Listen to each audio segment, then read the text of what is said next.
സങ്കീർത്തനങ്ങൾ അധ്യായം 56.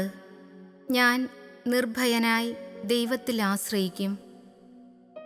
ദൈവമേ, എന്നോട് കരുണ തോന്നണമേ.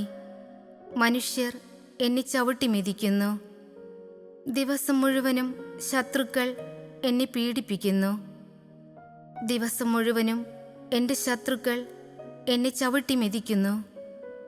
അനേകർ എന്നോട് ഗർവ്വോടെ യുദ്ധം ചെയ്യുന്നു. ഭയമുണ്ടാകുമ്പോൾ ഞാൻ അങ്ങയിൽ ആശ്രയിക്കും. ആരുടെ വചനത്തെ ഞാൻ പ്രകീർത്തിക്കുന്നുവോ ആ ദൈവത്തിൽ നിർഭയനായി ഞാൻ ആശ്രയിക്കുന്നു. മർത്യന് എന്നോട് എന്തു ചെയ്യാൻ കഴിയും? ദിവസം മുഴുവനും അവർ എന്നെ ദ്രോഹിക്കാൻ നോക്കുന്നു.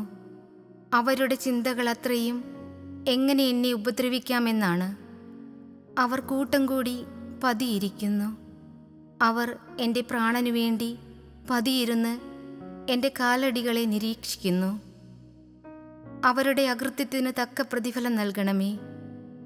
ദൈവമേ, ക്രോധത്തോടെ ജനതകളെ തകർക്കണമേ. അവിടുന്ന് എൻ്റെ അലച്ചിലുകൾ എണ്ണിയിട്ടുണ്ട്. എൻ്റെ കണ്ണീർ കണങ്ങൾ അങ്ങ് കുപ്പിയിൽ ശേഖരിച്ചിട്ടുണ്ട്. അവ അങ്ങയുടെ ഗ്രന്ഥത്തിലുണ്ടല്ലോ. ഞാൻ അങ്ങയെ വിളിച്ചപേക്ഷിക്കുമ്പോൾ എൻ്റെ ശത്രുക്കൾ പിന്തിരിയും.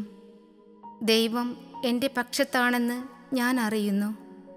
ഞാൻ ആരുടെ വചനം കീർത്തിക്കുന്നുവോ ആ ദൈവത്തിൽ, ഞാൻ ആരുടെ വചനം പ്രകീർത്തിക്കുന്നുവോ ആ കർത്താവിൽ നിർഭയനായി ഞാൻ ആശ്രയിക്കും. മർത്യന് എന്നോട് എന്തു ചെയ്യാൻ കഴിയും? ദൈവമേ, അങ്ങേക്കുള്ള നേർച്ചകൾ നിറവേറ്റാൻ ഞാൻ കടപ്പെട്ടിരിക്കുന്നു.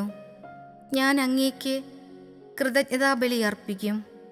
ഞാൻ ദൈവസന്നിധിയിൽ ജീവൻ്റെ പ്രകാശത്തിൽ നടക്കേണ്ടതിന് അവിടുന്ന് എൻ്റെ ജീവനെ മരണത്തിൽ നിന്നും എൻ്റെ പാദങ്ങളെ വീഴ്ചയിൽ നിന്നും രക്ഷിച്ചിരിക്കുന്നു.